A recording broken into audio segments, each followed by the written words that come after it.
கிராமிய கலைஞர்களின் சார்பாக முதற்க நன்றி கலந்த வணக்கம். இந்த தினத்தில் நாம் இன்று வண்ணமயமாக டிஜிட்டல் வண்ணமயமாகவும் கிராபிக்ஸ் வண்ணமயமாகவும் இந்த திரைப்படம் பார்த்துக் கொண்டிருக்கின்றோம் என்று சொன்னால் அதற்கு அஸ்திவாரம் என்று சொன்னால் கிராமிய கலைகள் தான். அந்த கிராமிய கலைகளில் அந்த சினிமா திரை தோன்றுவதற்கு காரணமாக இருந்தது எங்களுடைய தோற்பாவை கூத்து கலை என்பது மட்டுமல்லாமல் இது போன்ற நையாண்டி மாத கலைஞர்களும் கிராமிய கலைஞர்களும் மாடாட்டம் மயிலாட்டம் இது போன்ற எத்தனையோ கிராமிய கலைகள் அனைத்தும் இந்த திரைப்படத்தில் இடம்பெற்றுக் கொண்டிருக்கிறது. அதே மாதிரி வில்லுப்பாட்டு கனியான் கூத்து வில்லுப்பாட்டு வைத்து ஒரு சினிமா திரைப்படமே ஆரம்பித்திருக்கின்றார்கள். அது மட்டுமல்லாமல் கனியான் கூத்து தோல்பாவை கூத்து அதாவது அவைப்பெயர் தலைவர் தமிழரசி தசவதாரம் இது போன்ற திரைப்படங்களில் தோல்பாவை கூத்துக்களை என்று அறிமுகப்படுத்தியிருக்கின்றார்கள் என்றால் அந்த சினிமா திரைக்கு காரணம் அடித்தளம் என்னவென்று சொன்னால் தோல்பாவை கூத்து. இது போன்ற கலைகளை தேர்ந்தெடுத்து இசை கல்லூரிகளிலும் ஒவ்வொரு மாவட்டங்களில் இருக்கக்கூடிய இசை கல்லூரிகளிலும் ஆசிரியர் பணி நியமனம் செய்து கொண்டிருக்கிறார்கள். ஒரு பரதநாட்டியம் ஒரு கிட்டார் ஒரு இசைக்கருவிகள் இது போன்ற மிருதங்கம் இது போன்ற வாத்தியங்கள் மட்டும் இடம்பெற்றுக் கொண்டிருந்தால் அது கர்நாடக இசை சார்ந்த ஒரு வாத்தியங்கள் ஆகும். அது இப்போது கிராமிய இசையில் வில்லுப்பாட்டு என்று சொல்லக்கூடிய கலைகள் கூட அந்த மிருதங்கம் ஹார்மோனியம் இடம்பெற்றிருக்கிறது. இப்படிப்பட்ட கலைகளை மட்டும் எடுத்துக்கொண்டு கனியான் கூத்து தோற்பாவை கூத்து நையாண்டி மரம் வில்லிசை என்று சொல்லக்கூடிய கலைகள் இந்த 4 மாவட்டத்திற்கு தாய் கலையாக தோன்றப்பட்ட கலைகள். தென்காசி திருநெல்வேலி தூத்துக்குடி கன்னியாகுமரி என்று சொல்லக்கூடிய விருதுநகர் என்று சொல்லக்கூடிய 5 மாவட்டங்களுக்கும் தாய் கலையாக தோன்றியது வில்லுப்பாட்டு கனியான் கூத்து நையாண்டி மேளம் மற்றும் தோற்பாவை கூத்து. இது போன்ற கலைகள் தொடர்ந்து வாய்ப்பளிக்க வேண்டும் அரசு. அது மட்டுமல்லாமல் தனிமரம் தோப்பாகாது, பல மரங்கள் சேர்ந்தால்தான் தோப்பு. ஒரு கை தட்டினால் ஓசை இல்லை, பல கைகள் தட்டினால் தான் ஓசை என்று சொல்வார்கள். அதே போன்றளவு எங்களுடைய தோற்பாவை கூத்தில் மதிப்புக்கும் மரியாதைக்குரிய ஐயா கலைமாமணி வேலமன் செங்கில் அவர்கள் சொன்னார்கள், நாங்கள் இருவர்கள் தான் இருக்கின்றோம் அப்படி என்று.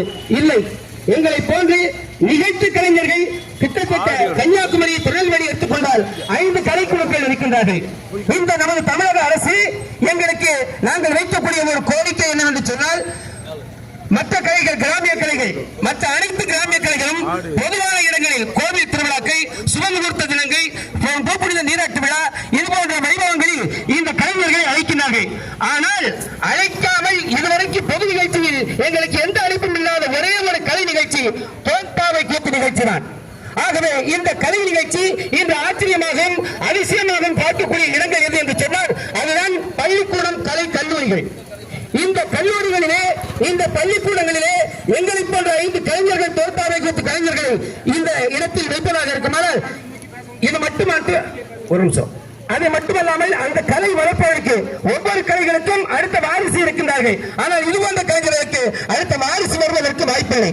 அந்த வாரிசு வர வேண்டும் என்று சொன்னால் தமிழக அரசு வாய்ப்பு அளிக்க வேண்டும் என்பதை கேட்டுக்கொள்கிறோம்.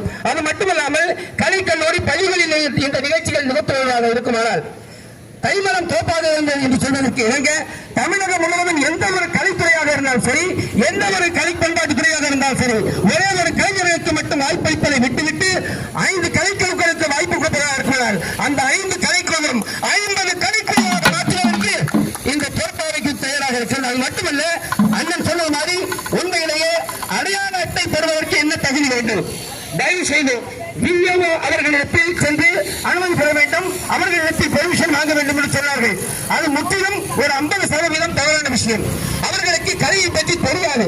இது யாருக்கு தெரிய வேண்டும் என்று சொன்னால் ஒவ்வொரு மாநில சங்கத்தில் ஒவ்வொரு மாவட்ட சங்கத்தில் தலைவர் பொருளாளர் செயலாளர் இருக்கின்றார்கள், அவர்களுக்கு தெரியும்.